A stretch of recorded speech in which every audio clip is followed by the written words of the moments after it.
The scent of blood reached Aaron Briggs before he saw the crumpled figure lying beside the narrow trail through the Colorado wilderness, and his hand instinctively moved to the Winchester rifle holstered on his saddle as his mare nickered nervously beneath him. It was June of 1877, and the afternoon sun beat down mercilessly on the rocky terrain between Cripple Creek and the high country, where he had been checking his small herd of cattle. Aaron was 24 years old, lean and weathered from years of working the land his father had claimed before dying of fever 3 winters back. He had learned early that anything unexpected on these trails could mean trouble, whether it came from desperate outlaws, territorial animals, or the ongoing tensions that simmered between the settlers pushing westward and the Apache people who had called this land home for generations beyond counting. He dismounted slowly, his boots crunching on the dry earth as he approached what he could now see was a young woman, her long dark hair matted with blood and dirt, her deerskin dress torn and stained. She lay on her side, one arm stretched out as though she had been reaching for something before consciousness left her. Aaron knelt beside her, checking first to make sure she was still breathing, which she was, though shallowly. Her bronze skin was clammy to the touch, and when he carefully turned her head, he could see a nasty gash along her temple where something had struck her hard enough to split the skin. There were other injuries too, scrapes and bruises on her arms and legs that suggested she had taken a bad fall. The tracks told part of the story. Her moccasin prints came from the east, staggering and uneven, and further back along the trail he could see where a horse had thrown her, the animal's hoofprints showing a panicked gallop that disappeared into the brush. Whether the horse had been spooked by a rattlesnake or simply stumbled on the rocky path, Aaron could not tell, but the result was clear enough. This young woman, who could not have been more than 19 or 20 years old, had been left injured and alone in country that showed no mercy to the helpless. Aaron knew he should be cautious. The Apache had every reason to distrust white settlers, and he had heard enough stories of misunderstandings that turned violent. But he had also been raised by a father who believed that humanity mattered more than fear, and he could no more leave this woman to die than he could have ridden past an injured child. He retrieved his canteen and carefully lifted her head, dripping water onto her cracked lips. She stirred slightly, a small sound escaping her throat, but did not wake. There was no choice but to take her back to his cabin. Leaving her here meant death, either from her injuries, exposure, or the mountain lions that prowled these hills after dark.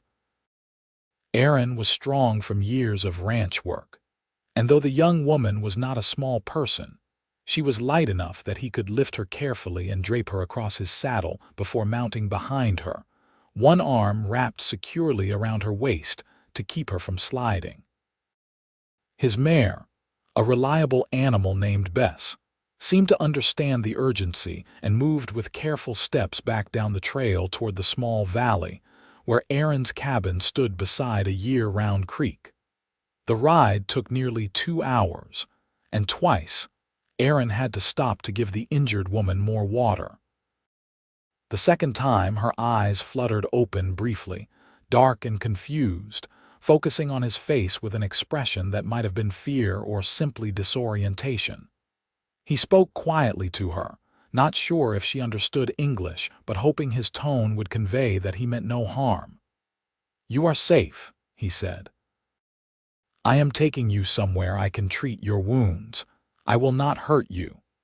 Her eyes closed again, but he thought he felt some of the tension leave her body, as though on some level she understood or simply had no strength left to resist.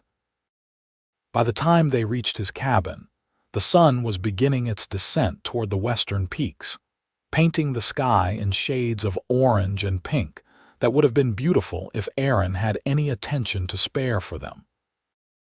He dismounted and carefully lowered the woman into his arms, carrying her through the rough-hewn door into the single room that served as his home.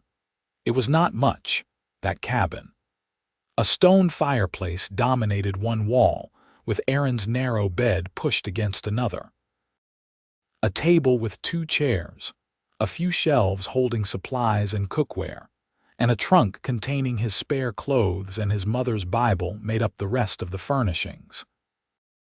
He laid the young woman on his bed, the only soft surface available, and quickly set about gathering what he needed to treat her injuries. His father had taught him basic doctoring, the kind necessary when the nearest real physician was a day's ride away in Colorado Springs. Aaron built up the fire and set water to heat, then retrieved the bottle of whiskey he kept for medicinal purposes, along with clean cloth torn from an old shirt. He worked methodically, first cleaning the gash on her temple, which looked worse than it actually was once the blood was washed away. Head wounds bled heavily, he knew, but this one would heal if infection could be prevented. He used a needle and thread to put in 4 careful stitches, grateful that she remained unconscious for that part, then bandaged the wound with strips of clean cloth. The other injuries were less serious, though the bruising on her ribs concerned him. He could not tell if any were broken without causing her pain, so he decided to wait until she woke to make that determination. He cleaned the scrapes on her arms and legs, noting absently that her hands showed the calluses of someone accustomed to hard work. When he was finished, he covered her with a blanket and sat back in his chair, suddenly exhausted. Night had fallen completely by then, and Aaron fixed himself a simple meal of beans and cornbread, eating mechanically while his mind turned over the situation. He had acted on instinct and basic decency, but now he had to consider what would come next. If this young woman had family, they would be searching for her. The Apache were renowned trackers, and they would find the place where her horse threw her, would follow the trail of his mare's hoofprints directly to this cabin. He might wake tomorrow to find warriors outside his door, and whether they would believe he had helped rather than harmed her depended on many things outside his control. But there was nothing to be done about it now except wait and hope that, when she woke, she would be able to tell him something about who she was and where she had been going. Aaron rolled out his bedroll near the fireplace, far enough from the bed to make clear he had no improper intentions, and lay down with his rifle within easy reach. Sleep came slowly, interrupted by the need to check on his patient through the night, adding wood to the fire to keep the cabin warm, and once giving her more water when she stirred and seemed to be dreaming, small sounds of distress escaping her lips. Dawn came slowly, gray light seeping through the cabin's single window. Aaron rose stiff and sore from sleeping on the floor, and his first action was to check on the young woman. Her breathing seemed stronger, and when he placed his hand against her forehead, her skin felt cooler. The fever he had worried about had not materialized, which was a good sign. He went outside to tend to his animals, feeding Bess and the 3 chickens he kept for eggs, scanning the surrounding hills with each movement, but seeing no sign of anyone approaching. He was just coming back inside with a bucket of fresh water from the creek when he heard movement from the bed. The young woman was awake, her dark eyes tracking him as he entered, her body tensed as though ready to flee despite her injuries. Aaron stopped just inside the door, setting down the bucket slowly and holding his hands where she could see them, palms open and empty. "You are safe," he said again, speaking slowly and clearly. "I found you injured on the trail yesterday. I brought you here to help you." For a long moment, she simply stared at him, and Aaron found himself noticing, despite the circumstances, that she was beautiful, with high cheekbones and eyes that held both intelligence and wariness. Then she spoke, her voice rough from thirst but her English clear enough to surprise him. "My horse threw me," she said. "I remember the ground coming up and then nothing until just now." "Where am I?" "My cabin, about 10 miles west of Cripple Creek," Aaron said, relief flooding through him that they could communicate. "You had a bad cut on your head." "I stitched it and cleaned your other wounds. Do you hurt anywhere else? Your ribs looked badly bruised." She moved slightly, testing, and he saw her wince. "They hurt, but I do not think they are broken. I have broken ribs before, and this feels different." She paused, her eyes never leaving his face. "Why did you help me?" The question seemed genuine, not accusatory, and Aaron considered his answer carefully. "Because you needed help and I could give it. I would hope someone would do the same for me." "Many of your people would not," she said quietly. "Many would have left me to die or worse." Aaron could not deny that. He had heard the stories, had seen the hatred in some men's eyes when they spoke of the Apache. "I am not those people," he said simply. "My name is Aaron Briggs. This is my land, or at least the government says it is. I run cattle in the high country." She was quiet for another moment, seeming to decide something. "I am called Galena Atwood," she said finally. "My mother was Apache of the Jicarilla people. My father was a fur trapper named Thomas Atwood, who lived with our band until he died when I was 12. I was riding to my uncle's camp to bring news when my horse spooked." The name Atwood surprised him less than it might have. There were many such stories on the frontier, of trappers and traders who had married into native tribes, of children who walked between two worlds. "What news?" Aaron asked, then quickly added, "You do not have to tell me. I only wondered if it was urgent, if someone is expecting you." Galena tried to sit up, struggled, and accepted Aaron's help when he quickly moved to her side, propping the pillow behind her back. She moved slowly, clearly in pain, but determination showed in every line of her body. "My uncle should have expected me 2 days ago. He will send people to find me. They will follow the trail.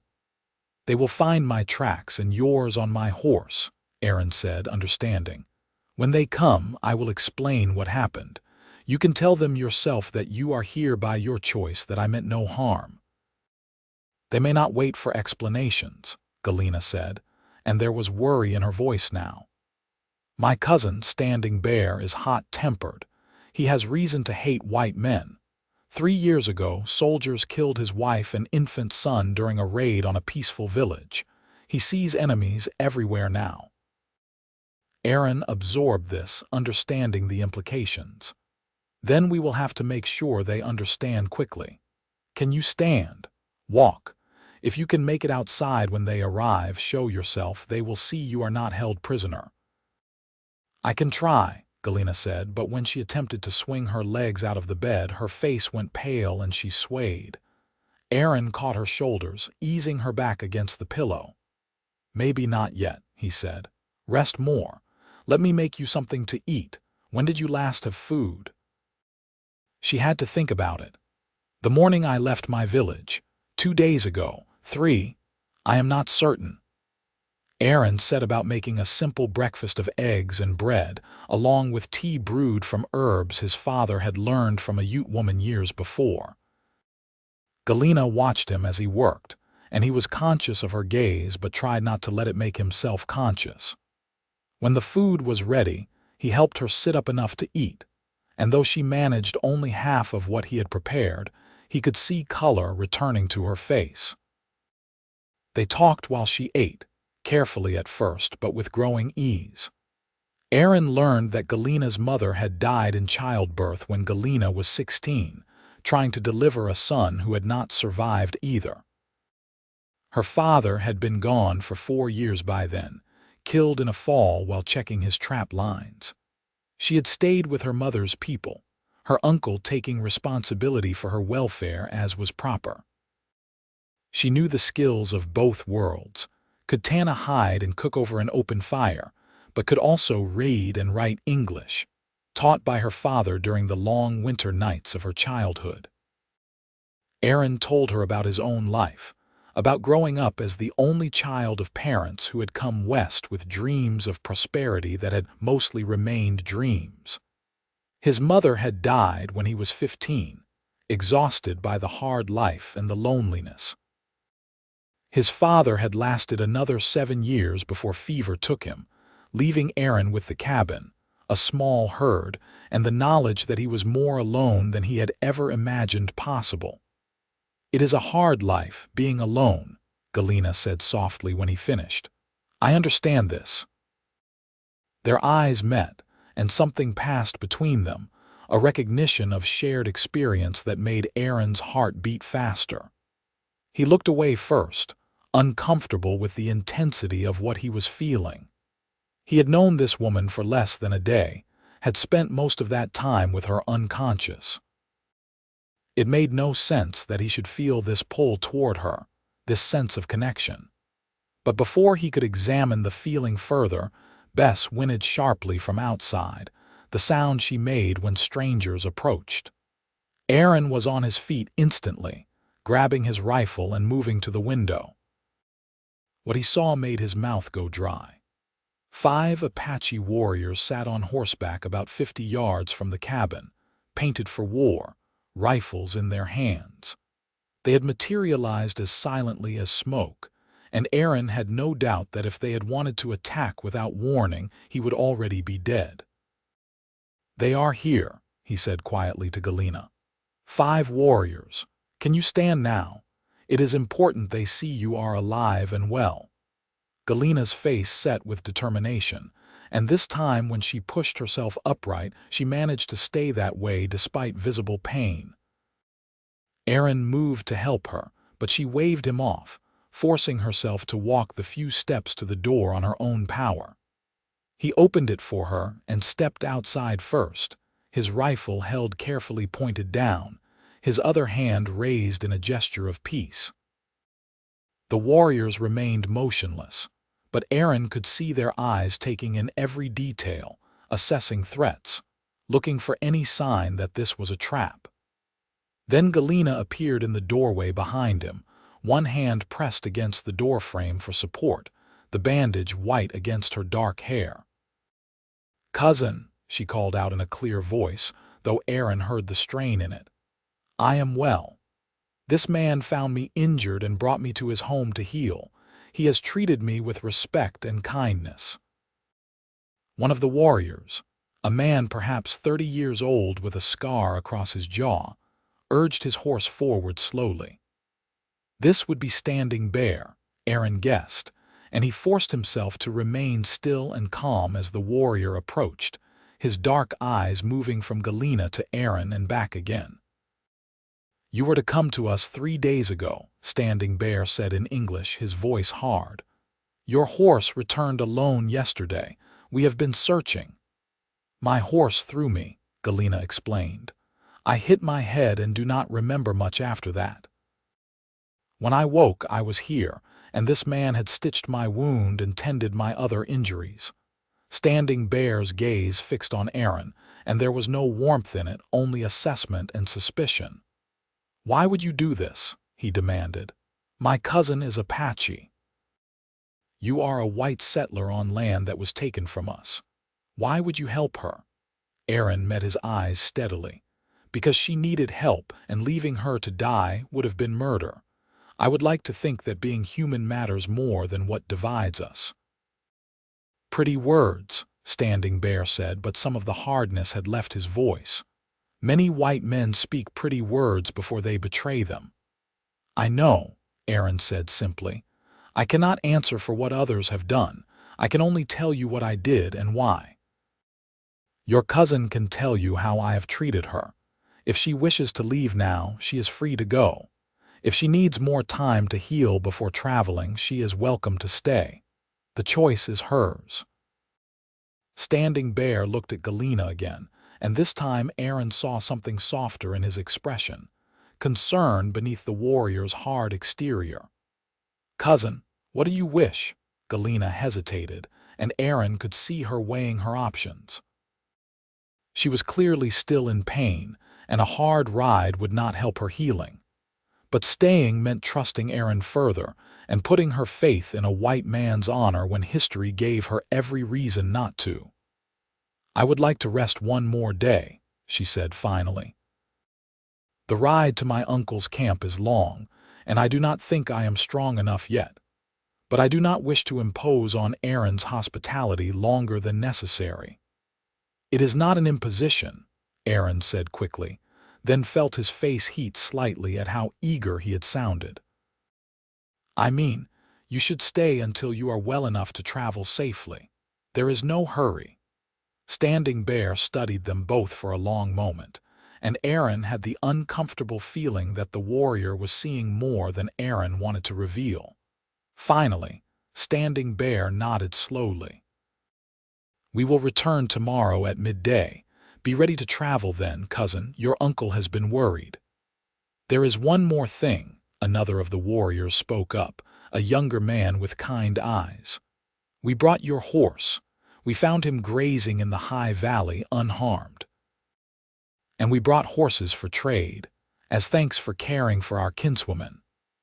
Two of the warriors dismounted and came forward, leading not only Galena's mare, a pretty buckskin with a white star on her forehead, but also two additional horses, both young and strong-looking. Aaron stared at them in shock. Horses were wealth on the frontier, worth months of hard work. This was an extravagant payment for one night's shelter. "I cannot accept this," Aaron started to say, but Standing Bear cut him off with a sharp gesture. "You saved our cousin's life," he said flatly. "Perhaps you do not understand what that means, but we do. Among our people, such a debt must be acknowledged. These horses are only a small part of what we owe. Take them with honor or refuse them and insult us. The choice is yours." Put that way, Aaron had no choice at all. He nodded respectfully. "Then I accept them with gratitude and with the hope that this can be the beginning of peace between us." Something that might have been approval flickered in Standing Bear's eyes. "Perhaps," he said. "We will see, tomorrow at midday." He wheeled his horse around, and the other warriors followed, disappearing back into the landscape as silently as they had come, except for Galena's mare and the two trade horses, which Aaron quickly secured to his small corral. When he returned to the cabin, Galena had made it back to the bed and was lying down again, clearly exhausted by the effort of standing and the tension of the encounter. Aaron checked the bandage on her head, relieved to see no fresh bleeding, then brought her more water. "Your cousin seems like a good man," Aaron said carefully. "Hard but good." "He has seen much pain," Galena replied quietly. "It has made him suspicious of all white people, and I cannot say he is wrong to be, but he is fair. If you continue to show him respect, he will return it." "And your uncle, will he be angry that you stayed here?" Galena considered this. "My uncle, Swiftwater, is wise and measured in his judgments. He will listen to my words and trust what I tell him. If I say you are a good man, he will believe me." "Am I?" Aaron asked, surprising himself with the question. "A good man?" She looked at him for a long moment, her dark eyes seeming to see past his surface to something deeper. "I think so," she said softly. "I think you are lonely and kind, and you try to do what is right even when it is hard. These are the marks of a good man." The conversation had become more intimate than Aaron had intended, and he found himself at a loss for words. He busied himself with stoking the fire, preparing a simple lunch, anything to avoid the way his heart was racing. He barely knew this woman. She was injured, vulnerable, dependent on his help. It would be wrong to read anything into the warmth in her voice or the way she looked at him, and yet he could not deny what he felt, a connection he had never experienced before. They spent the rest of the day in quiet companionship. Galena slept for several hours in the afternoon, and Aaron used the time to work on some repairs to his corral that he had been putting off. But his mind was not on his work, and he found his gaze drifting to the cabin, wondering if she was resting comfortably, if she needed anything, if she thought of him at all the way he was thinking of her. That evening, Galena felt strong enough to sit at the table while Aaron prepared dinner. She watched him work with an expression that might have been amusement. "You cook like my father did," she said. "Practical, simple, but good." "I had to learn after my mother died," Aaron said. "It was either that or starve. I am no fancy chef, but I keep myself fed. You want more than this?" Galena asked suddenly. "More than this cabin and cattle and solitude?" The question caught Aaron off guard, and he stopped stirring the pot of stew he was preparing to look at her. "I have not let myself want much," he admitted. "Wanting things that seem impossible only leads to disappointment. I focus on what I can control, on surviving and maybe building something a little bigger each year." "That sounds like a lonely way to live." "It is," Aaron said simply, "but loneliness is safe. It does not demand anything I cannot give." "Except that it demands you give up hope," Galena said quietly.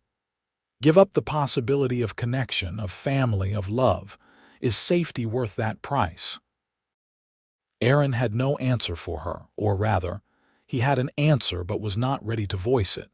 Not when that answer had everything to do with the fact that after only a day and a half, he could imagine with painful clarity what it would be like to share this cabin with her, to have someone to talk to in the evenings, to wake up to her presence each morning. The thought was both wonderful and terrifying. They ate dinner in a thoughtful silence, and afterward, Galena insisted on helping clean up despite Aaron's protests. She moved slowly, still clearly in pain, but there was determination in every movement. When the work was done, they sat by the fire, and Galena told him stories of her childhood, of learning to track deer with her mother's brother, of her father teaching her to read using a battered copy of Robinson Crusoe that he had carried across half the continent. In turn, Aaron shared memories of his own childhood, fewer and less exotic but precious to him nonetheless. His mother singing while she worked in her small garden. His father teaching him to ride, to shoot, to read the weather and the land. The quiet pride in his father's voice the first time Aaron successfully delivered a calf without help. "We are both children of two worlds," Galena observed as the fire burned low. "Neither fully one thing nor another. It is a strange thing to belong nowhere completely." "Maybe that means we can make our own place," Aaron said. "Build something new that does not have to fit into the old categories." Galena smiled, and Aaron felt his breath catch at the beauty of it. "Maybe," she said, "that would be something worth hoping for." That night, Aaron lay on his bedroll again, listening to Galena's breathing, and found himself doing something he had not done in years. He was planning for a future that included another person. He was imagining possibilities. He was hoping. The next morning dawned clear and warm, promising to be a hot day by afternoon. Aaron woke to find Galena already up, moving around the cabin with visible effort but growing strength. She had managed to tidy her hair and brush the worst of the dirt from her dress, and though the bandage still stood out starkly white against her skin, she looked more like herself again, less like a patient and more like the capable woman Aaron was beginning to understand she was. "You should not be up," he said, rising quickly. "You need to rest." "I have rested," Galena replied, "and I cannot show weakness when my cousin returns. It would dishonor both of us." Aaron understood the logic even if he did not like it. He prepared breakfast, and they ate together, but both of them were quiet, conscious of the fact that the day would likely end with them parting. The thought sat heavy in Aaron's chest, a weight he had not expected after such a short acquaintance. As midday approached, Aaron helped Galena outside. The sun was high overhead, and the heat shimmered off the rocks in the distance. They did not have to wait long before the riders appeared, the same 5 warriors from yesterday plus 3 more, and an older man who rode at the front with the bearing of a leader. "My uncle," Galena murmured to Aaron, and he studied the man carefully. Swiftwater looked to be in his 50s, his hair streaked with gray, his face lined with the marks of a life lived hard but with dignity. His eyes were sharp as they took in the scene, missing nothing, and Aaron felt himself being assessed with an intensity that made Standing Bear's scrutiny seem mild. The group rode up to the cabin and stopped, and Swiftwater dismounted with fluid grace despite his age. He approached Galena, speaking to her in Apache, his voice too low for Aaron to make out the words even if he had understood the language. Galena replied at length, and Aaron caught his own name several times in her account. Swiftwater listened without interrupting, his face giving nothing away, and when Galena finished, he turned his attention fully to Aaron. "You are Aaron Briggs," he said, his English heavily accented but clear. "My niece tells me you found her injured and saved her life. She tells me you treated her with respect and honor. These are good things, and I thank you." "Anyone would have done the same," Aaron said, knowing it was not true but feeling awkward in the face of such formal gratitude. "No," Swiftwater said flatly. "Many would not have. Many of your people see us as animals, less than human, not worthy of mercy. That you did not see only Apache when you looked at my niece, that you saw a person who needed help, this speaks well of you." He reached into the bag he carried and withdrew something wrapped in soft leather. "I brought you a gift," he continued, handing it to Aaron, "to thank you for your kindness." Aaron unwrapped the leather carefully and found himself holding a knife, the blade beautifully worked and the handle decorated with intricate beadwork. It was clearly a valuable item made with great skill, and he looked up at Swiftwater with surprise. "This is too much," he started to say, but Swiftwater waved away his protest. "It is what is owed," he said simply. "Now my niece tells me something else, something that interests me. She tells me that you are a good man, alone on your land, trying to build something lasting. She tells me that you have been respectful not only to her, but to her people in your words. This also speaks well of you." Aaron was not sure where this was going, and he glanced at Galena, who was watching the exchange with an expression he could not quite read. Swiftwater continued, "The world is changing. The old ways are dying, whether we wish it or not. My people must find ways to live in this new world, or we will die trying to hold on to what is already gone. This does not mean we must give up who we are, but it means we must be wise." He paused, and Aaron waited, sensing that something important was being said here, something beyond simple thank yous and gifts. "You have land here," Swiftwater said. "Good land with water and grass. You have no woman, no family. My niece has no husband, no children. Her father was white, and she knows both worlds. It seems to me that perhaps there is an opportunity here if both parties are willing." Aaron's heart began to pound, and he looked at Galena again. Her cheeks were flushed, but she met his eyes steadily, not with embarrassment but with something that might have been hope. "I do not understand," Aaron said carefully, though he was beginning to think he understood all too well. "I think you do," Swiftwater said, and there was a hint of amusement in his voice now. "My niece is of age to make her own choices. If she wished to marry a white man who had shown himself to be honorable, I would not forbid it. And if a white man wished to marry into an Apache family, gaining not only a wife but allies and friends among her people, I would not forbid that either. It would be good for both, I think. Good for you, good for her, and good for the peace between our peoples." Aaron felt as though the ground had shifted beneath his feet. This was happening too fast, too suddenly. He had known Galena for barely 2 days, and yet Standing here looking at her, seeing the question in her eyes, he could not deny the truth of what he felt. The loneliness he had accepted as his permanent state suddenly seemed unbearable now that he had glimpsed the possibility of something different. "What does Galena think of this?" he asked, directing the question to her rather than her uncle. "Does she have a say in this decision?" "I have a say," Galena said, and her voice was steady despite the flush still coloring her cheeks. "My uncle is offering a possibility, not making a command. The choice is mine to make, and yours as well." "And what is your choice?" Aaron asked, his heart in his throat. Galena took a breath. "I barely know you," she said honestly.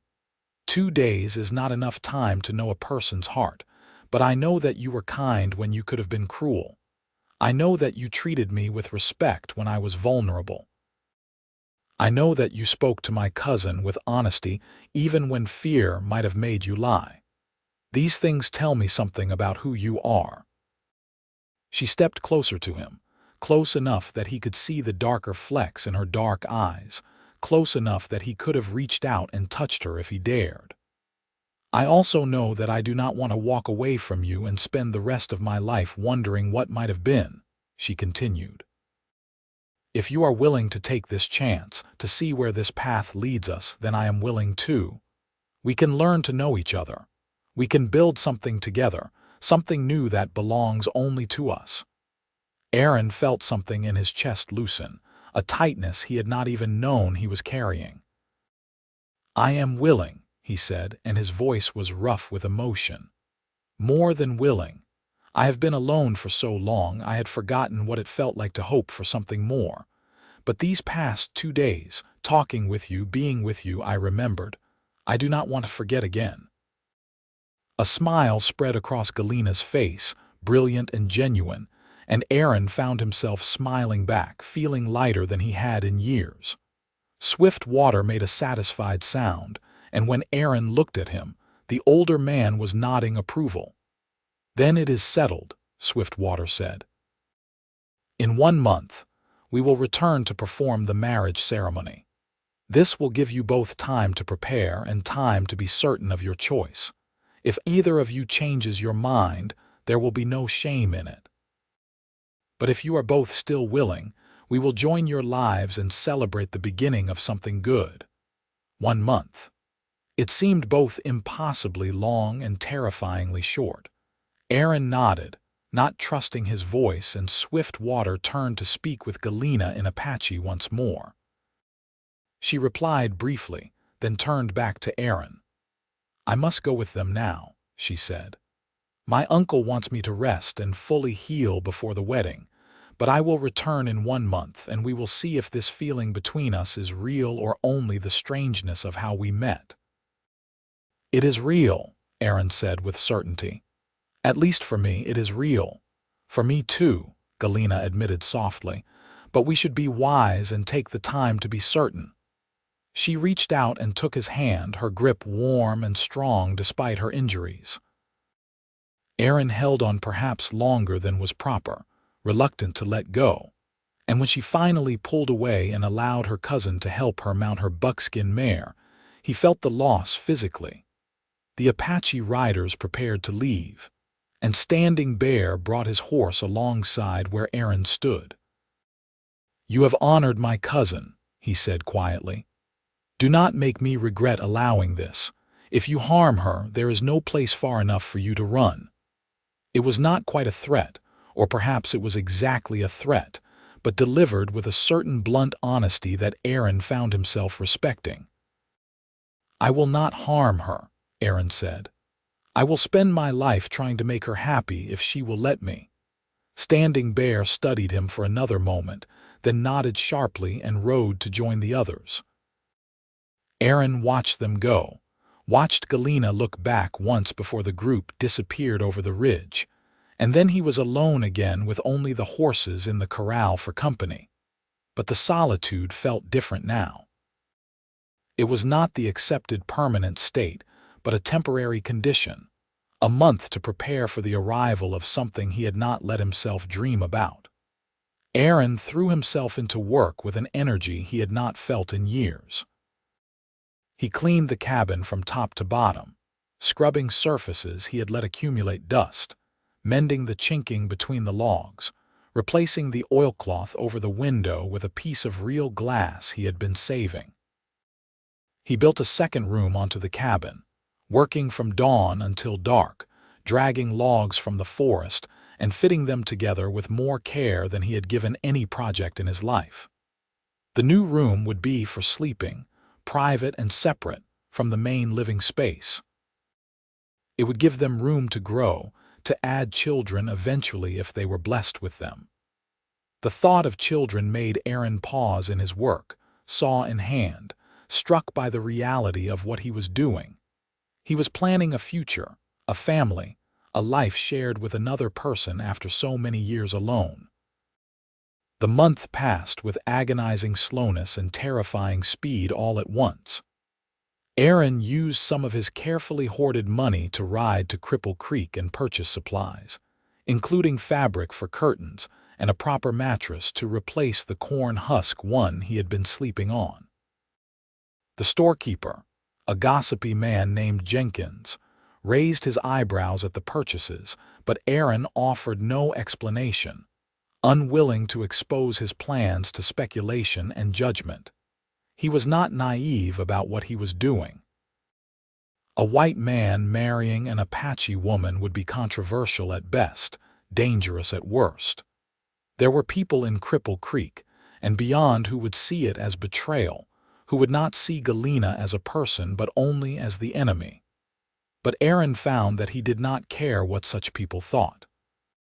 He had spent too much of his life worried about what he should do according to others. For once, he was going to do what felt right to him. As the month drew to a close, Aaron found himself increasingly nervous. What if Galena had changed her mind? What if her uncle had talked her out of it? Or she had realized that a life with a poor cattle rancher was not what she wanted? The doubts plagued him, made him pace the cabin at night, made him ride the boundaries of his property during the day just to have something to do with his restless energy. But when the appointed day arrived and Aaron saw the riders coming across the valley, his heart lifted with a joy he could not contain. There were more than a dozen Apache this time, including several women, and in the center of the group rode Galena, looking stronger and healthier than when he had last seen her. The bandage was gone, leaving only a thin pink scar along her temple, and she sat her horse with easy grace. Aaron stood outside the cabin, his best clothes on, his hair washed and trimmed as well as he could manage without a proper barber. When Galena dismounted and walked toward him, he met her halfway, and they stopped an arm's length apart, suddenly shy despite everything they had said to each other before. "You came," Aaron said, aware that he was stating the obvious but unable to think of anything more eloquent. "Did you think I would not?" Galena asked, and there was a teasing note in her voice that made Aaron smile. "I hoped," he admitted, "but I was afraid to assume." "I thought about you every day," Galena said, and the teasing was gone now, replaced by seriousness. "I wondered if I was being foolish, agreeing to marry a man I barely knew. But every time I thought about not coming, about letting this opportunity pass, I felt worse than any fear of the unknown could make me feel.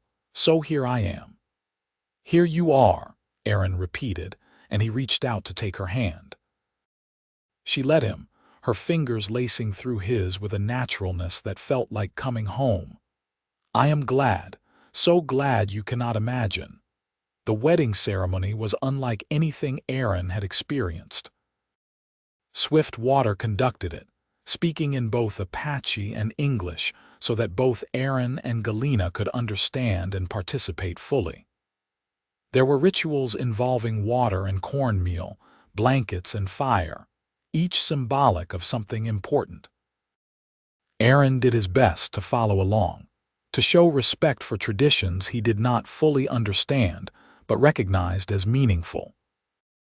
When it came time to speak their intentions, Galena went first, her voice clear and strong as she promised to be a true partner, to stand beside Aaron in hardship and in joy, to build a life with him that honored both their heritages.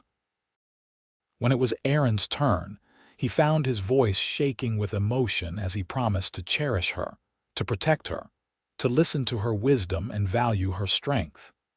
He promised to honor her people and her ways, to raise any children they might have with knowledge of both worlds.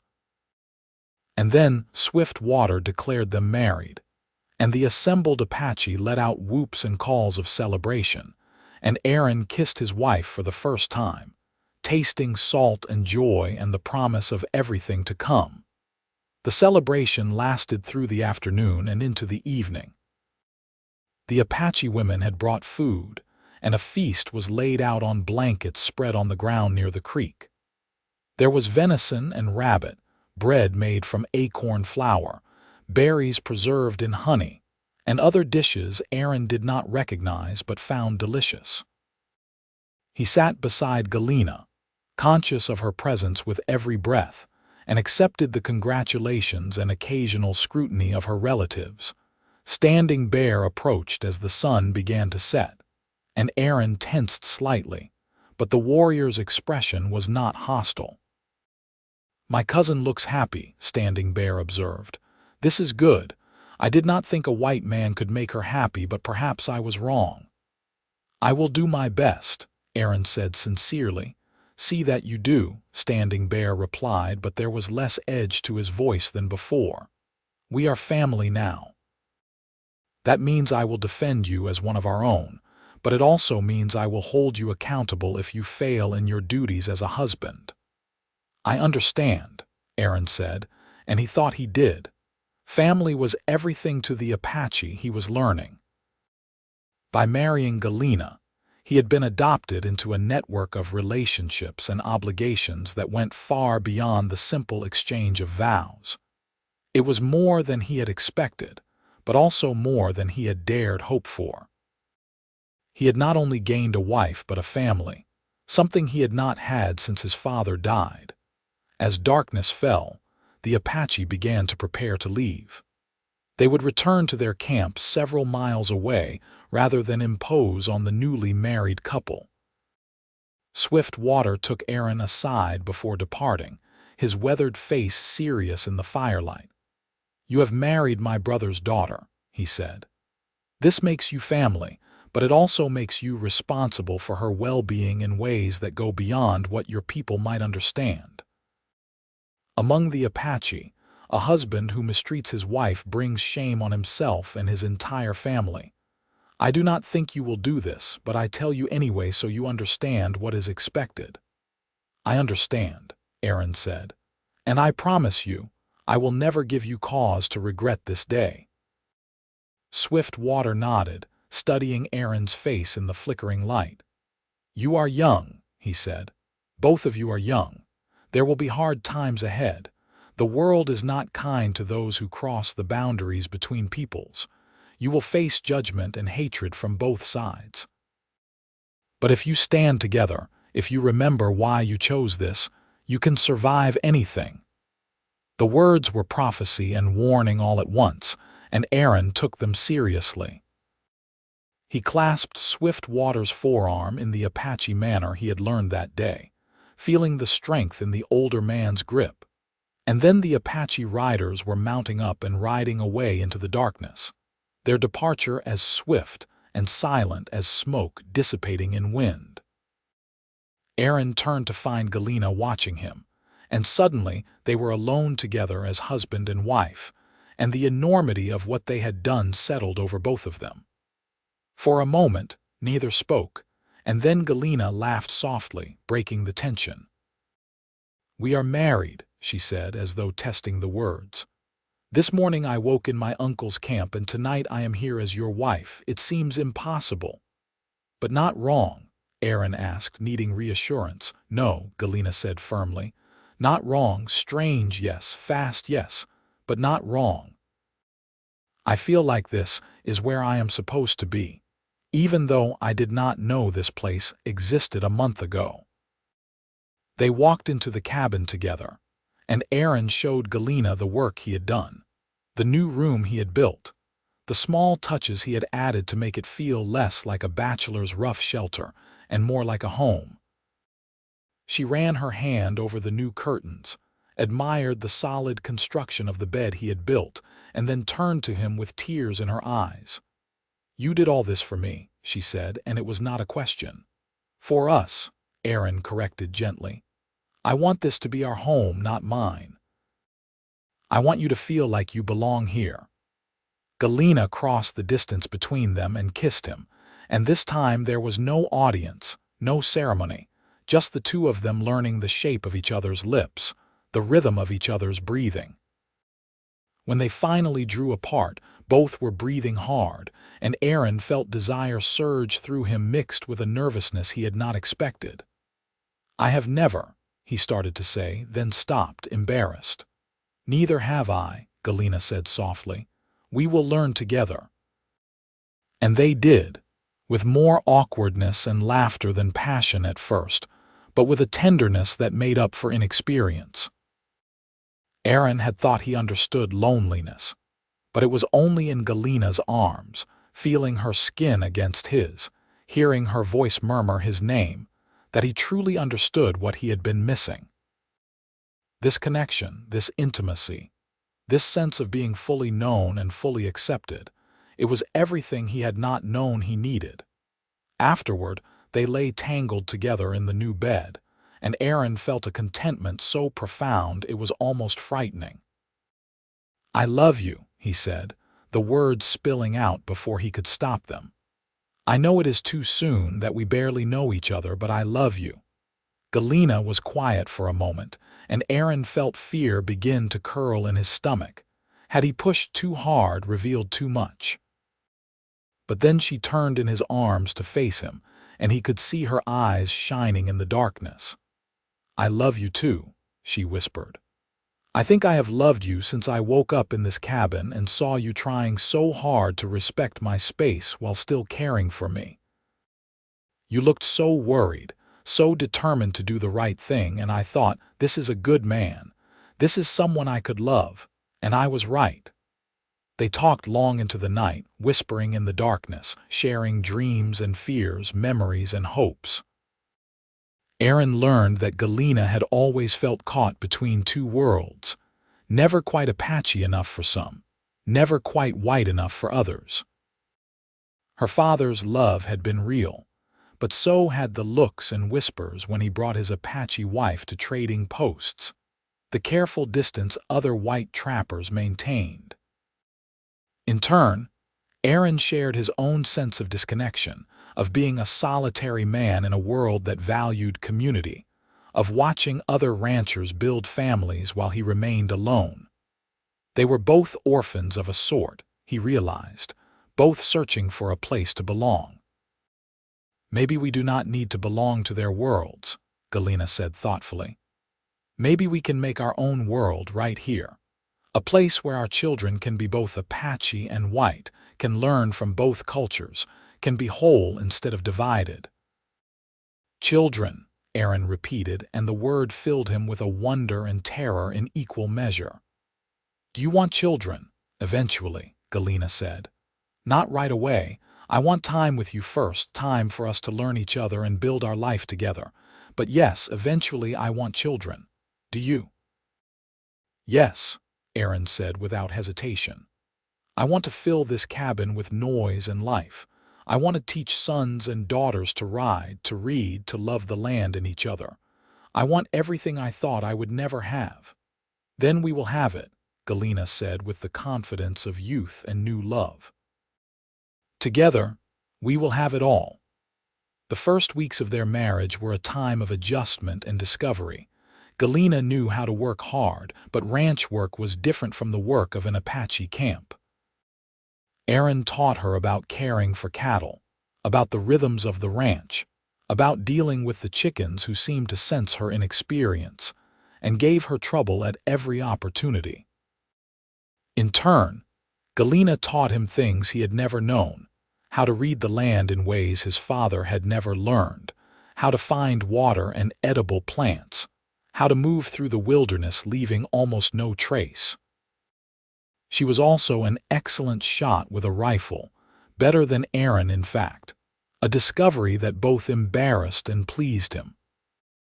When he admitted this, Galena laughed and told him that Apache women were expected to defend their families just as men were, that assuming women were helpless was a white man's strange idea. They fell into a partnership that felt natural despite its newness. Aaron found himself talking to Galena about everything, asking her opinion on decisions both large and small. She was intelligent and practical, with insights that often solved problems he had been struggling with for months. When he mentioned wanting to expand his herd but lacking the capital, she suggested approaching some of the Apache bands about a trade partnership, offering to act as intermediary. The idea was brilliant, and within a few weeks, Aaron had an agreement with Swift Water's band to trade cattle for horses and other goods, beneficial to both sides. But it was not all smooth adaptation. There were moments of tension, of cultural misunderstanding, of simple miscommunication. Aaron came from a world where men were expected to make decisions and women to follow, and he occasionally fell into that pattern without thinking. The first time he told Galena what to do rather than asking her opinion, she had simply looked at him with raised eyebrows until he heard himself and apologized. "I am your wife, not your property," she said quietly. "My father taught me that marriage should be a partnership between equals. If you do not believe that, tell me now." "I do believe it," Aaron said, and he meant it, but he was learning that believing something and living it were not always the same thing. He had to consciously fight against assumptions he did not even know he had, and he was grateful that Galena had the strength to call him out when he slipped. There were other challenges too. The first time Aaron took Galena to Cripple Creek to buy supplies, he felt the stares following them down the main street. Jenkins, the storekeeper, was coolly polite but clearly uncomfortable serving them. A group of cowboys outside the saloon made comments just loud enough to be heard, speculation about what a white man saw in a squaw woman that made Aaron's hands clench into fists. Galena heard them too. He could see it in the way her spine straightened, her chin lifted. But she said nothing, simply walked beside him with dignity, refusing to show any reaction. It was only later, when they were riding back toward the cabin, that she spoke. "It will always be like this," she said quietly. "There will always be people who think you made a mistake, who think I am beneath you, who cannot see beyond the color of my skin." "Then they are fools," Aaron said fiercely, "and their opinions mean nothing to me." "But they will affect us," Galena said. "They already do. Did you see how Jenkins calculated the bill? He charged us more than those items should cost. And those men outside the saloon, they will tell stories, spread rumors.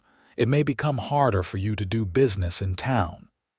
Aaron knew she was right, but he refused to regret his choice.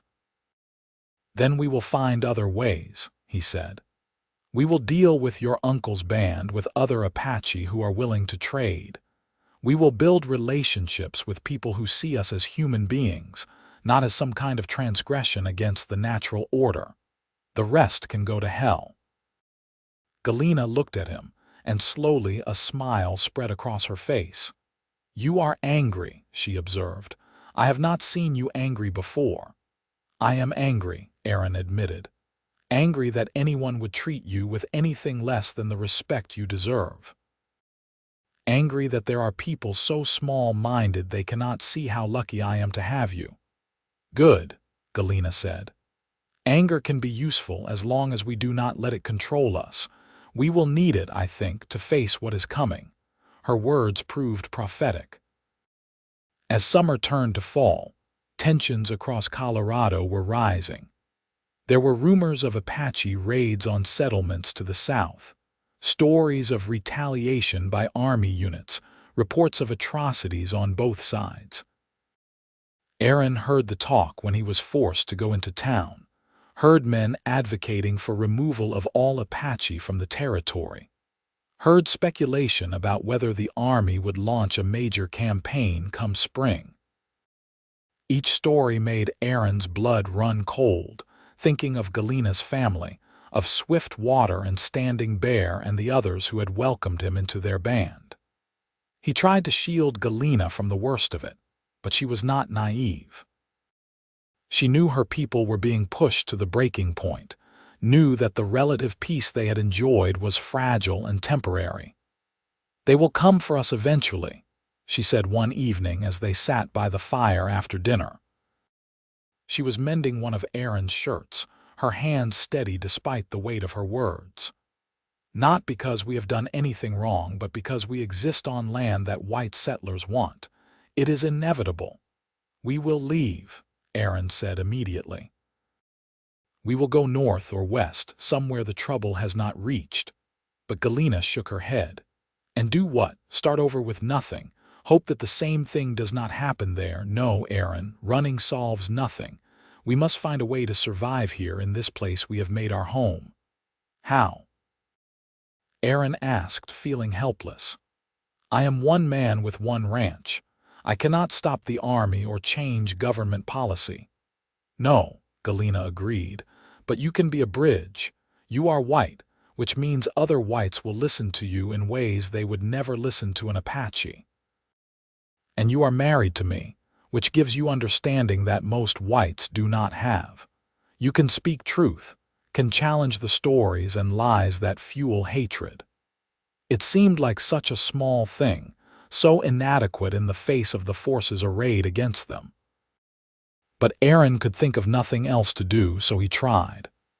When men in Cripple Creek spoke of Apache as savages, he quietly corrected them, sharing what he had learned of their culture, their values, their humanity. When he heard plans being made for retaliatory raids against Apache camps, he spoke up about the innocents who would die, the women and children who had nothing to do with whatever incident had sparked anger. Most people ignored him or dismissed him as a squaw man who had lost his perspective. But a few listened. A few began to question the assumptions they had always held. It was not much, but it was something, and Aaron clung to that small hope even as the situation continued to deteriorate. Winter came early that year, with heavy snows that isolated the cabin for weeks at a time. But Aaron found he did not mind. The forced solitude with Galena was a gift, time spent without the weight of outside judgment or tension. They read together from the small collection of books Aaron owned, played cards in the evening, made love in the warmth of their bed while wind howled outside. It was during those long winter nights that Galena told Aaron she was pregnant. He stared at her in shock for a long moment, and then whooped with joy, picking her up and spinning her around until she laughed and begged him to stop. They spent the rest of the evening planning, choosing names, imagining what their child would look like, arguing playfully about whether they hoped for a boy or girl. "I do not care," Aaron said honestly. "As long as the baby is healthy and you are healthy, nothing else matters." "I hope for a son," Galena admitted. "A firstborn son who can learn both his father's ways and his mother's people's ways, who can be strong in both worlds." Aaron kissed her forehead gently. "Then I hope for a son too, if that is your wish. But I would be just as happy with a daughter who has her mother's strength and intelligence." The pregnancy progressed smoothly through the winter and into spring. Galena's aunt, a woman skilled in midwifery, came to stay with them for the last month, teaching Aaron what he would need to know to help with the birth. He was terrified, remembering that his own mother had died trying to give birth to a second child, remembering Galena's mother who had died the same way. But Galena seemed confident, and her aunt assured them that Galena was strong and healthy, that there was no reason to expect complications. The baby came on a warm day in late May of 1878, almost exactly a year after Aaron had found Galena injured on the trail. The labor was long and difficult, and there were hours when Aaron was certain he would lose her, when her screams of pain made him want to tear the world apart if only it would help. But Galena's aunt remained calm and competent, and finally, after what seemed like an eternity, the baby emerged, squalling and healthy. A son, just as Galena had hoped. Aaron held his son for the first time with shaking hands, overwhelmed by the tiny perfection of him, the delicate fingers that wrapped around Aaron's thumb with surprising strength, the dark eyes that seemed to look right into his soul. "What shall we name him?" Galena asked, exhausted but radiant despite her ordeal. They had discussed names for months, trying to find something that honored both cultures. In the end, they chose Thomas after Galena's father, with the Apache name that meant two rivers coming together. It seemed perfect for a boy who would live between two worlds, who would carry both heritages forward into an uncertain future. The first year of Thomas's life passed in a blur of sleepless nights and overwhelming love. Aaron had never imagined he could feel this way, this fierce protective devotion to such a tiny person.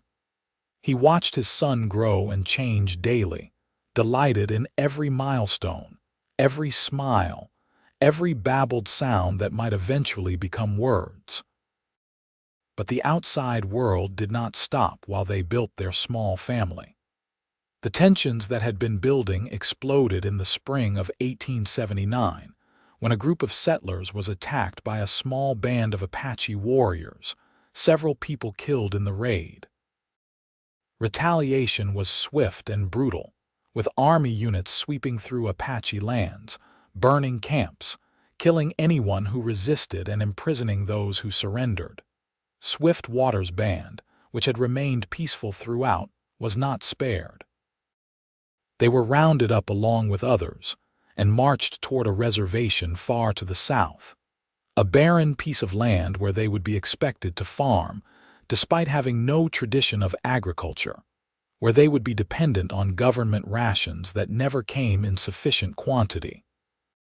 Aaron and Galena learned of this from Standing Bear, who appeared at their cabin one night with 3 other warriors, all of them gaunt and desperate. They had escaped the march to the reservation and were fleeing north, hoping to reach relatives in Wyoming who had not yet been caught up in the forced relocations. "Your uncle?" Galena asked immediately, and the anguish in her voice made Aaron's heart clench. "Dead," Standing Bear said flatly. He tried to argue with the soldiers to make them understand that we had committed no crimes. They shot him down like a dog in front of everyone. They killed others too, anyone who protested, anyone who resisted. The rest are being marched south to die slowly of disease and starvation, instead of quickly by bullets. Galena made a sound like a wounded animal, and Aaron pulled her close, feeling her shake with silent sobs against his chest. Swiftwater had been more than her uncle. He had been the last link to her mother, the protector who had taken her in when she was orphaned. His death was not just a personal loss, but the severing of her connection to her people. "Stay here," Aaron said immediately to Standing Bear and the others. "Rest, resupply, heal. You can hide here as long as you need to." But Standing Bear shook his head. "If we are found here, you will be accused of harboring fugitives. Your wife, your son, they would suffer for it. We cannot risk that. We will take food if you can spare it and horses to replace those we lost, but then we must go." They argued about it, but in the end, Standing Bear's logic prevailed.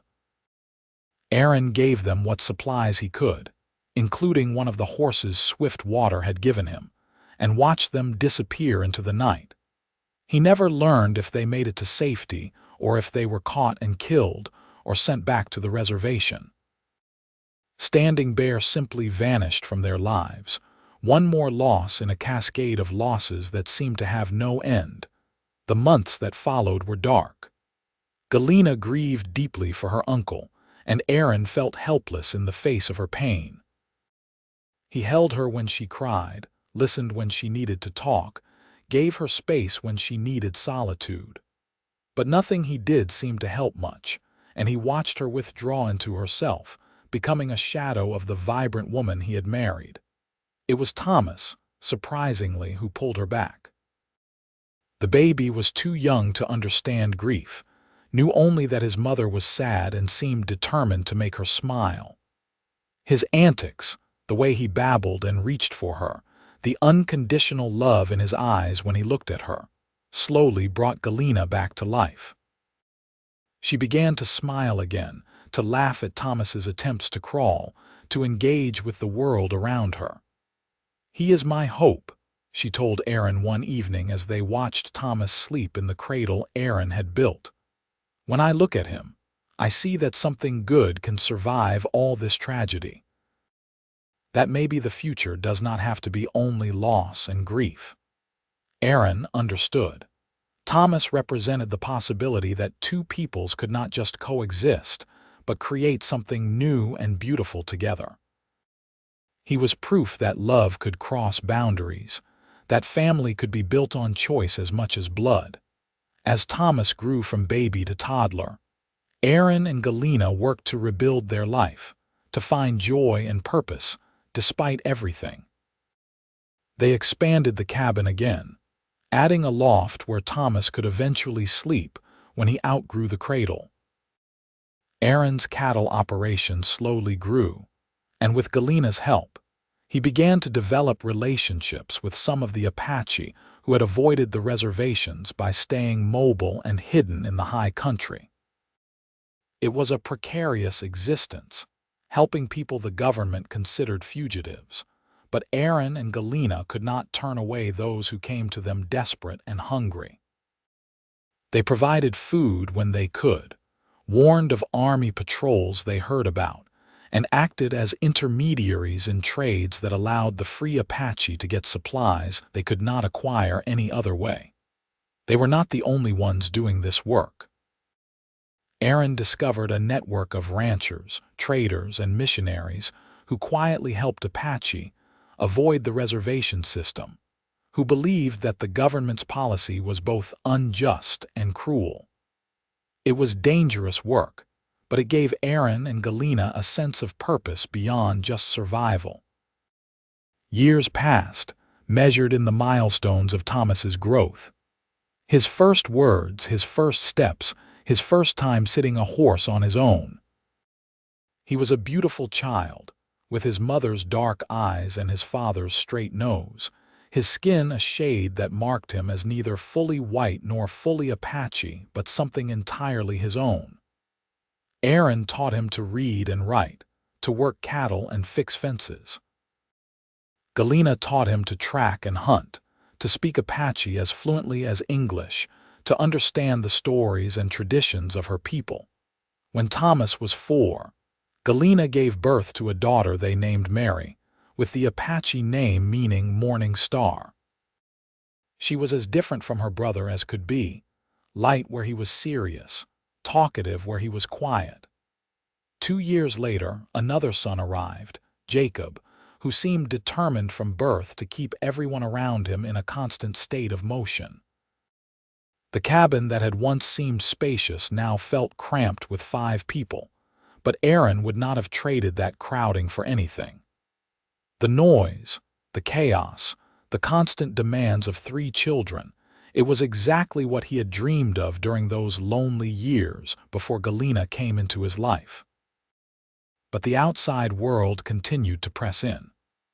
By 1885, when Thomas was 7, Mary was 3, and Jacob was a year old, the Apache wars were largely over, the people scattered to reservations or killed. The government declared victory, and settlers poured into lands that had been contested for generations. Cripple Creek grew from a small outpost to a bustling town as gold was discovered in the area, bringing thousands of prospectors and all the lawlessness that accompanied such rushes. The growth brought new opportunities, but also new dangers. There were more people who looked at Aaron's mixed-race family with hostility, more chances for confrontation. Thomas came home from his rare trips to town with stories of other children calling him names, adults who refused to speak to him or serve him in stores. It broke Aaron's heart to see his son learn these lessons about prejudice, but he also saw how Galena prepared Thomas for it, teaching him to stand proud in who he was, to never apologize for his heritage. "They want you to be ashamed," she told Thomas. "They want you to feel less than them because you are different, but you are not less than anyone. You are the son of two peoples, the inheritor of two rich cultures. That makes you more, not less. Remember that always." Aaron watched his son absorb these lessons, saw Thomas develop a quiet dignity that reminded him of swift water. The boy was becoming a bridge between worlds, just as Galena had predicted all those years ago. He could move between the Apache, who still occasionally came to the ranch, and the white townspeople with an ease that Aaron envied, translating not just language but understanding in both directions. It was Thomas who first heard the news that changed everything. He was 10 years old when he overrode to town with Aaron to sell cattle, and he came running back to where Aaron was concluding business with a buyer, his face flushed with excitement. "Papa, they are saying the government is going to let some Apache return from the reservation," Thomas said breathlessly. "Not all of them, but some, if they can prove they have family here and a place to go." Aaron felt his heart skip. He looked at Galena, who had insisted on making this trip despite the long ride with two younger children, and saw hope and fear warring on her face. "Is it true?" she asked. Aaron made inquiries and learned that yes, there was a new policy allowing some Apache to leave the reservations if they had relatives who could take responsibility for them, who could guarantee they would not cause trouble. It was a small opening, but it was something. That night, around the fire at their camp on the outskirts of town, Aaron and Galena talked late into the night while the children slept. "We have to try," Galena said. "If there is any chance that some of my people could come here, could be free, we have to try." "It will not be easy," Aaron warned. "The government will put conditions on it, we'll watch them constantly, and there will be people in town who will fight against it, who will not want Apache living free anywhere near them." "I know," Galena said, "but we have to try anyway." "What is the alternative? Leave them to die on that reservation. It is not living, Aaron, what they are doing there. It is just dying slowly." So they tried. Aaron filed the paperwork, wrote letters, made the case that his ranch could support additional people, that Galena's relatives would work as ranch hands and cause no trouble. The process was slow and frustrating, with endless bureaucratic delays and requirements that seemed designed to discourage rather than help. But Aaron was persistent, and he was not without resources. Over the years, he had built relationships with several influential people who believed in his vision of cooperation between whites and Apache. A missionary who ran a school for Apache children wrote a letter of support. An army captain who had grown disgusted with the brutality of the Apache campaigns added his endorsement. A judge in Colorado Springs who had met Aaron and Galena socially and been impressed by their family put his considerable weight behind the application. Finally, in the spring of 1888, approval came through. Aaron was authorized to bring 10 Apache from the reservation to work on his ranch, with the understanding that he was responsible for their behavior and that any trouble would result in their immediate return. The trip to the reservation was the longest journey Aaron had ever made and the most heartbreaking. The conditions there were worse than he had imagined. Hundreds of people crowded into inadequate shelters, disease rampant, food chronically short.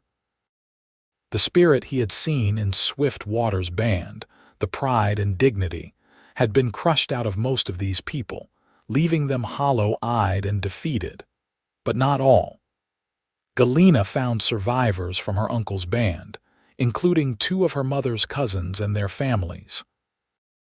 When she told them about the opportunity to leave, to come live and work on the ranch, Aaron watched hope kindle in their eyes, fragile but real.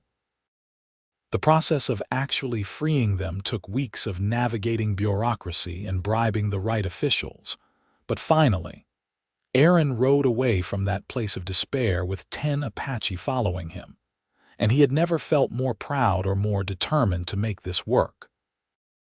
Integrating 10 more people into the ranch was a challenge. Aaron built additional cabins with the help of the Apache men, who proved to be skilled workers and quick learners. He expanded his cattle operation to support the larger group, taking advantage of the fact that he now had enough hands to properly manage a bigger herd. The ranch that had been a marginal operation became genuinely prosperous, and Aaron was able to buy adjacent land, expanding his holdings significantly. The children thrived with more people around, delighting in having cousins to play with, learning Apache traditions and stories from elders who had lived them. Thomas, now 11, took on increasing responsibilities, working alongside the men and proving himself capable beyond his years. Mary, always the social one, appointed herself the official welcomer of the group, dragging shy Apache children into games and adventures until they forgot to be withdrawn. Even little Jacob, just 5 years old, seemed to absorb the communal atmosphere, learning that family extended beyond just parents and siblings. But success brought its own problems. The prosperity of Aaron's ranch and the presence of free Apache working it did not go unnoticed in Cripple Creek. There were grumblings in the saloons, letters to territorial officials, and eventually, a citizens' committee formed to address what they saw as the problem of Aaron Briggs harboring savages so close to town. The confrontation came to a head in the fall of 1889. A delegation of townspeople rode out to the ranch, about 20 men led by a lawyer named Harrison who had political ambitions and saw opposition to Aaron as a way to build support. Aaron met them outside, with Galena beside him and Thomas standing slightly behind, learning by watching. "Briggs, this has gone on long enough," Harrison began without preamble. "We have tolerated your marriage and your mixed-blood children out of Christian charity, but bringing a whole tribe of Apache here is too much. They need to go back to the reservation where they belong." "They are not a tribe, they are 10 people with legal permission to be here," Aaron said calmly, though his hands were clenched at his sides. "They work for me, they cause no trouble, and they have every right to be here." "They have the rights we choose to give them," Harrison shot back. "And we choose not to have them here. Send them back, Briggs, or we will make you regret it." It was a threat, clear and unambiguous, and Aaron felt fury rise in him. But before he could respond, Thomas stepped forward, his young voice clear and steady. "Excuse me, sir," Thomas said, and every head turned toward him. "But what exactly have these people done to harm you or anyone in town? Can you name one crime, one incident, one problem they have caused?" Harrison sputtered, clearly not expecting to be challenged by a child. "They do not need to cause a specific problem," he said finally. "Their presence is the problem. They are Apache, and Apache cannot be trusted." "I am Apache," Thomas said quietly. "Half Apache. Do you trust me, Mr. Harrison, or am I also a problem to be removed?" The question hung in the air, and Aaron saw several of the men shift uncomfortably. Harrison's face reddened, and he opened his mouth to respond, but Thomas was not finished. My mother's uncle, who was killed by soldiers despite being peaceful, used to tell me that the mark of a person's character is not where they come from but what they do with their life. Thomas continued. The Apache people on this ranch work hard, hurt no one, and try to build good lives for their families. If you judge them as problems just because of who their ancestors were, then you are the problem, Mr. Harrison, not them. There was silence after Thomas finished speaking, and Aaron felt pride swell in his chest so powerfully he thought he might burst with it. His son, not yet 12 years old, had articulated what Aaron had been trying to say for years with a clarity and courage that left the grown men facing them speechless. It was one of the other townsmen, a rancher named Peterson, who finally spoke. "The boy has a point, Harrison," he said slowly. "I have heard no complaints about Briggs's workers. Seems to me we are borrowing trouble that does not exist." "And seems to me," another added, "that if Briggs can make a go of it with Apache labor, maybe the problem is not that they cannot work but that we have not been willing to give them a fair chance." The delegation broke up in disarray, Harrison fuming but unable to rally his support when his own group was divided. As they rode away, Aaron turned to Thomas and pulled him into a fierce hug. "I am so proud of you," he said, his voice rough with emotion. "You did what I could not do. You made them see." "I just told the truth, Papa," Thomas said, but Aaron could hear the pride in his son's voice, the satisfaction of having stood up for what was right and made a difference. That night, around the fire with the whole extended ranch family gathered, one of the Apache elders, a man named Gray Wolf who was Galena's mother's cousin, told stories of the old days, of warriors and heroes, of battles and hunts. But he ended with a new story, one he said he would tell his grandchildren, about a boy who was both Apache and white who stood before a crowd of angry men and spoke truth with the courage of a warrior. "This boy, Thomas, he is the future," Gray Wolf said, his weathered face serious in the firelight. "He walks in both worlds and he does not have to choose. He is both, and that makes him strong. Our people need such bridges, such voices that can translate not just words but understanding. Thomas has shown us that the old ways can survive in the new world, but only if we adapt, if we find new ways to be Apache while living among those who are not." Aaron watched Thomas absorb these words, saw his son's back straighten with the weight of expectation and responsibility. He worried that it was too much to put on a child, but when he voiced this concern to Galena later, she shook her head. "He is not only a child," she said. "Among my people, by 12 a boy is expected to begin taking on adult responsibilities to find his path. Thomas has found his path, I think. He is becoming what I hoped he would be, what this world needs him to be. We must trust him to walk it." The years that followed seemed to prove her right. Thomas grew into a young man of remarkable character, using his position between two worlds to advocate and mediate. When conflicts arose between Apache workers and white townspeople, Thomas could speak to both sides in their own languages, both literal and cultural, and find common ground. When Apache needed help navigating government bureaucracy, or white ranchers needed workers who understood the harsh land, Thomas served as the connection point. Mary and Jacob, watching their brother, grew into their own roles as well. Mary became a teacher, first informally instructing the Apache children on the ranch, and eventually opening a small school that served both white and Apache students, one of the first integrated schools in Colorado. Jacob, more interested in the business side, helped Aaron expand the ranch's operations and develop new markets for their cattle. Aaron and Galena watched their children grow and thrive, and felt blessed beyond measure.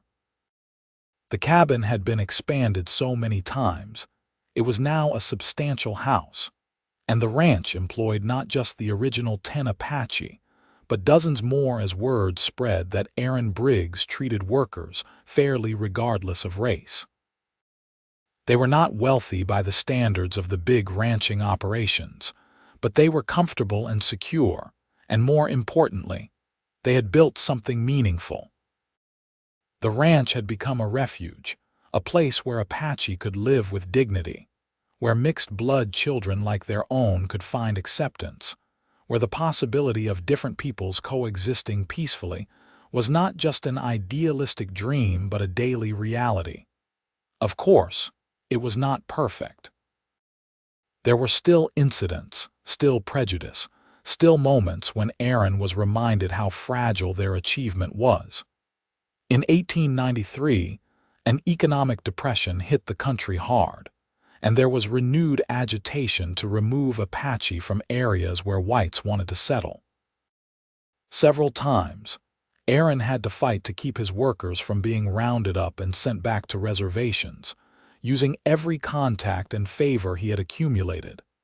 But they survived each crisis, adapted to each challenge, and the ranch endured. Thomas married at 21, choosing an Apache woman from one of the other free bands, and brought her to live on the ranch. Mary married a white man from Cripple Creek, a teacher who shared her passion for education, and they built a house in town while maintaining close ties with the ranch. Jacob showed no interest in marriage yet, too focused on building the business to consider settling down. Aaron, now in his 40s, found himself with grandchildren underfoot, and the joy of it was something he could never have imagined in those lonely years before Galena came into his life. He would watch his grandchildren play, Apache and white and mixed all together with no sense that their differences mattered, and felt that maybe, just maybe, they had succeeded in building that new world Galena had dreamed of. In 1895, on a warm summer evening much like the one when he had found an injured young woman on his trail all those years ago, Aaron sat on the porch of his house with Galena beside him. They were both gray now, weathered by work and time, but the love between them had only deepened and strengthened through the years of struggle and triumph. "Do you ever regret it?" Aaron asked, not for the first time. "Marrying me, taking this path? You could have stayed with your people, married an Apache man, lived a more traditional life." Galena took his hand, lacing her fingers through his as she had done 1,000 times before. "Never," she said firmly. "My life with you has been hard, yes. We have faced prejudice and loss and challenges I could not have imagined. But it has also been full of more love and joy and purpose than I ever dreamed possible. We have built something important, Aaron. Not just this ranch, not just our children, but a vision of how people can live together. That is worth any price."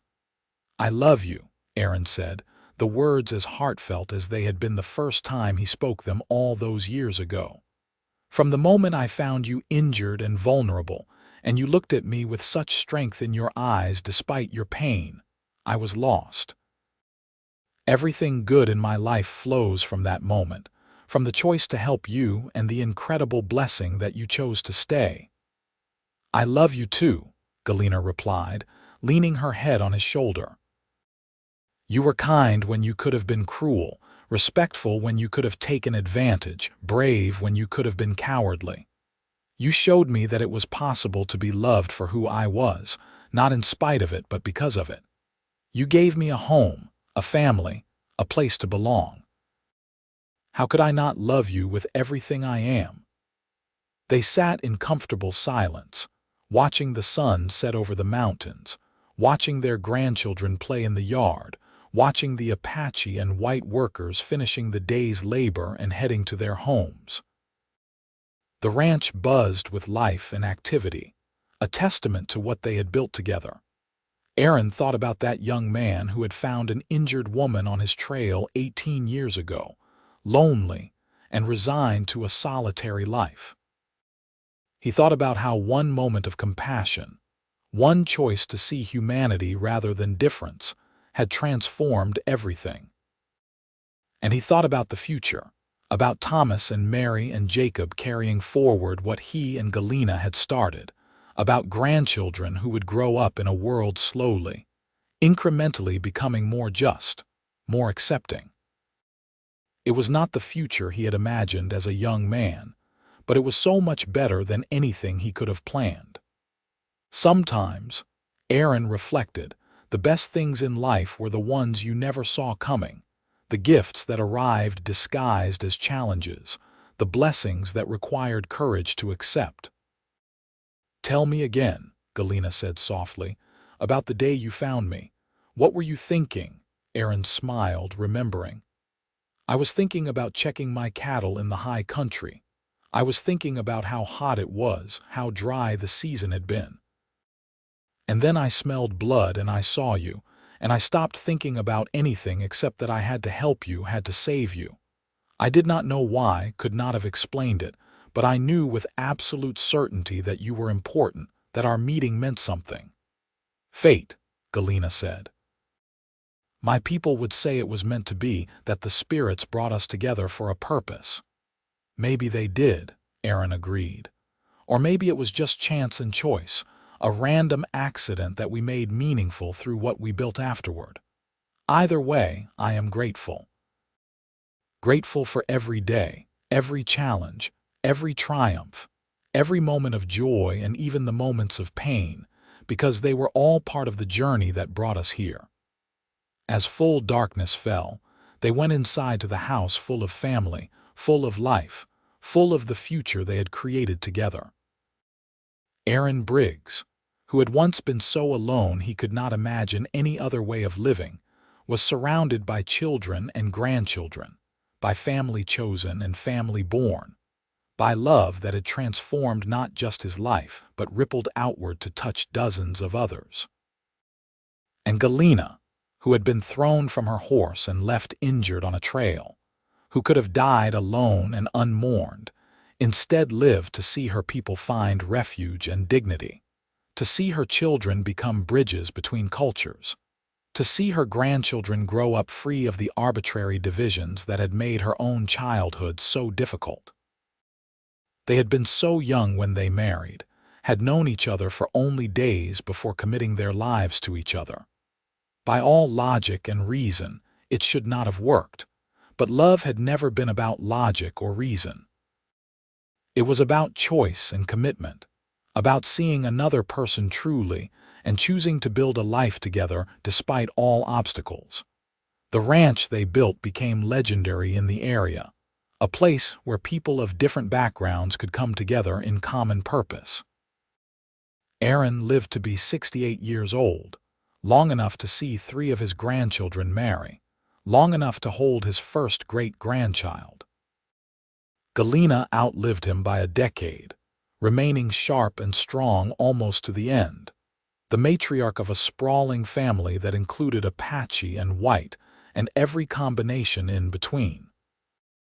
When Thomas was an old man himself, he told his own grandchildren the story of how his parents had met, how a young cowboy had found an injured Apache girl on his trail, and how the next day her warriors had come with horses and news, and how that meeting had changed the course of so many lives. He told them about his grandfather, Swiftwater, about his uncle Standing Bear, about all those who had been lost in the wars and forced relocations. But he also told them about what his parents had built, about the ranch that still stood as a testament to what was possible when people chose love over fear, compassion over prejudice, hope over despair. He told them that they carried that legacy forward, that every choice they made to see others as human, to reach across divides, to build bridges instead of walls, honored the sacrifice and courage of those who had come before.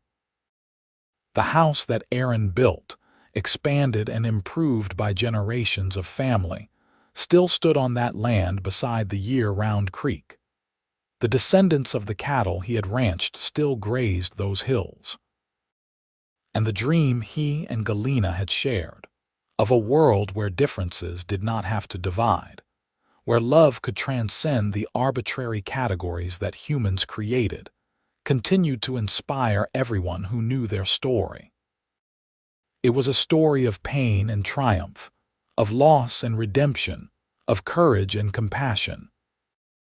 But most of all, it was a love story, proof that sometimes the most unexpected encounters lead to the most profound transformations, that kindness can change the world one person at a time, and that love, real and true and committed, can overcome anything. Aaron Briggs and Galena Atwood Briggs were buried side by side on a hill overlooking the ranch, their graves marked by simple stones that bore only their names and the words they had chosen together years before. 2 rivers, 1 journey, forever together. And the family they created, the bridge they built between cultures, the love they shared, continued to resonate through the generations, a legacy that would never be forgotten,